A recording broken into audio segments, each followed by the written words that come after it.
Like,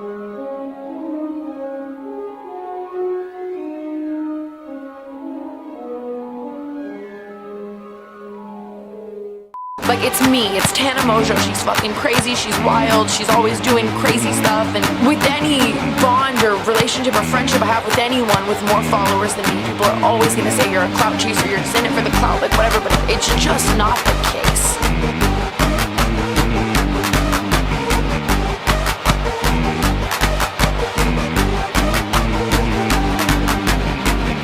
Read every comment and I don't know what to say to that.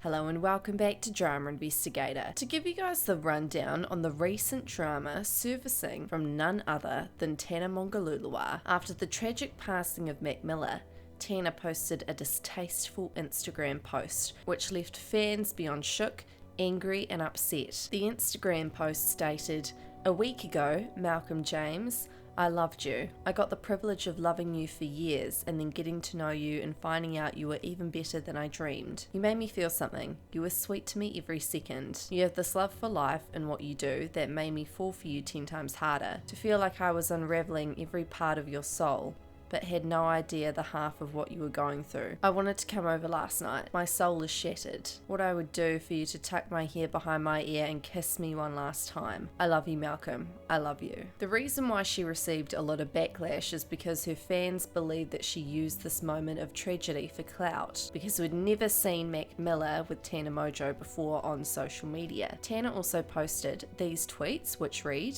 "I love you, Malcolm. There's no effing way. I spoke to him last night. There's no way. Something I shouldn't even have to say, but man, slut shaming is a crazy thing. I can count on one hand the people I've slept with in the last year. Yeah, I'm wild, but when it comes to serious connections, I care. Crazy to see people think they know everything about you from the internet. My heart is broken. Spending all day, every day talking to someone and now not being able to because I can't anymore is breaking me by the second. Tell everyone you love them every second you get. Every second." He was the GOAT. He was so strong and so funny and so effing talented. The little things he would do to make me smile, that voice, his voice will echo in my head forever. I remember in 8th grade listening to I'll Be There on repeat every day or my lunch break because I loved how much he loved his mum. I just want to apologise to anyone that was upset by my post or took it the wrong way. Bottom line, I loved Malcolm so much and never would want anyone to think my intentions were anything but true. He was truly the only thing bringing me happiness in such a depressed part of life. I looked up to him for years. He was my hero. Getting to know him changed my life. That is why I was so quick to share my personal love for him. I wanted to show you the perspective I saw him from. Human, not just an RIP post. Not just a tweet and something everyone moves on from. I want him to be remembered for the incredible person he was, and I was sharing my experience. However, I can see how people could perceive that post differently, not knowing how close I was with him, and that breaks my heart, and I'm sorry for that. It isn't about me, it never will be. It's about Malcolm James McCormick, and how effing incredible he was. I was seeing so many posts dehumanizing him. He wasn't just an ex or unhappy. He was human. He was happy. He was excited for tour. He was excited to shoot that music video. He was excited for life. I just want anyone to see this to know how much I loved him and how heartbroken I am. I am so sorry to anyone I've upset because that was truly my last intention. I wasn't doing that for attention. I was trying to tell you how much I loved him, but I understand how it could have been perceived differently, and again, I'm sorry, but there's no fear or any of those crazy allegations. Just someone I spent all my time with for a while lately, consumed with talking to and loving. But I'm truly sorry if anything I said painted a different picture. All I want for him is rest in peace. Rest in peace, Malcolm, the truest GOAT. So much of the shit isn't real, and I'm not in the headspace to clarify every little thing. I'm making a video about everything, however, I just want to let you know I'd never laugh at something that serious like that. Thank you to those who loved me and don't assume what the media paints. We live in a cancelled culture where everyone is always looking for a reason to cancel someone, especially someone like me who has a lot of hate to begin with. It was easy for someone to come for me in a situation where I was already down and wrong as F, and I accept that. Like I said before, if anything I said before about Mac upset anyone, I am so effing sorry, and it was the least of my intention. However, I will not let people think I think anything related to the Ariana attack is funny. I love and support Ariana and am a huge effing stan of her. This is breaking my heart. She has gone through hell and is the strongest person I've literally ever seen in the public eye. The fact that I even have to say this makes me sad. Yes, at one point that Finsta was my account, but so many of those captions and posts were not me, and I haven't had that account for a while now. I made an entire video explaining all of that with proof. However, if you choose not to believe me, there is nothing I can do. My heart is shattered over all of this, and all I want to do is disappear and grieve, but I know that I have to at least put the truth out there for my fans who love me. But once the truth and a formal apology for what I did do is out, there's nothing else I can do to make people not cancel me or hate me or assume I'm never going to make a mistake again. I'm a human. Just because I have followers doesn't make me any different or perfect.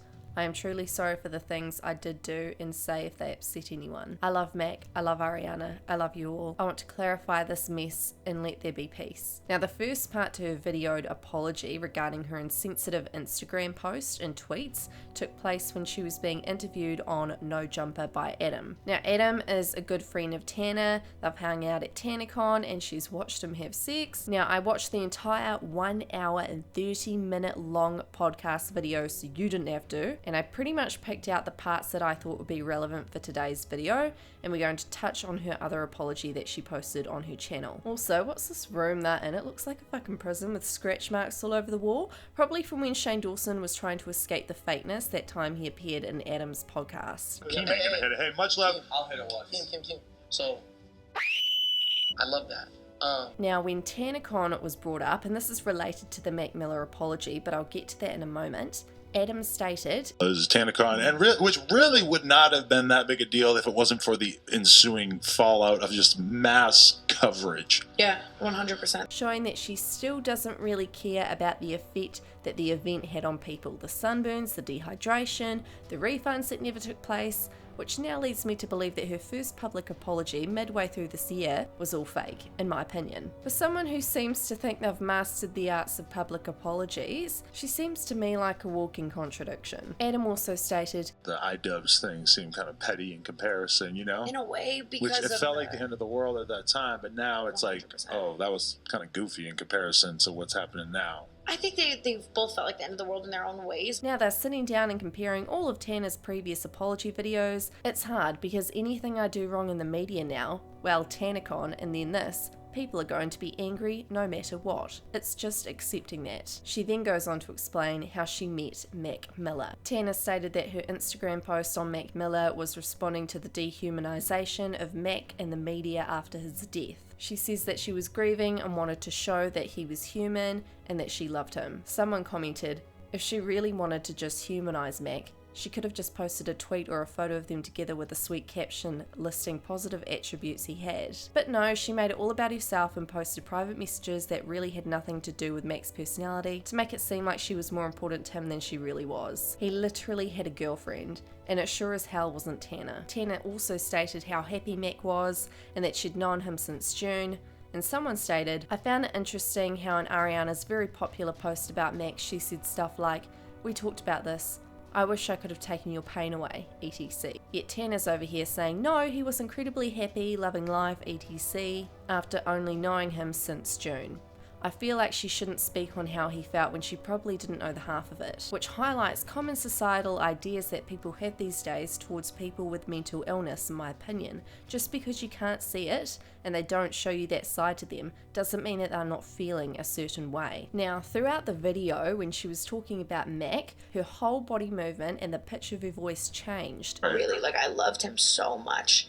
And looking back, I don't know if I would do the same thing, you know? To which someone pointed out, it's insane how much her voice changed when she started talking about Mac. I get that she's understandably sad, and I know that everyone processes death differently, but I don't know, everything she was saying just feels so off to me. It reminds me of when you're a kid and you pretend that you're more sick than you are so your mum will let you stay home from school. Like, you make your voice sound sad and shit and you cough all extra, lol. Please tell me someone knows what I'm talking about. That got 287 likes. So clearly people can pinpoint her change in pitch of her voice. Also in her post, she said, wow, I wish he would have just kissed me one last time and tucked my hair behind my ear. And then she's asking, why did people assume they were dating? Moving along from her first somewhat half-ass of an apology on Adam's podcast, Tana posts a video on her own channel, which is half an hour long. The first thing that she states is, I was just gonna let the issue rest. This video is demonetized and all that type of stuff. Like, she's so used to these apologies now, she knows how they work. And I quote, "With any bond or relationship I have with anyone that has more followers than me, people are always gonna say that she's a clout chaser. But we'd never before seen her with Mac prior to her post about him. So of course there are lots of questions,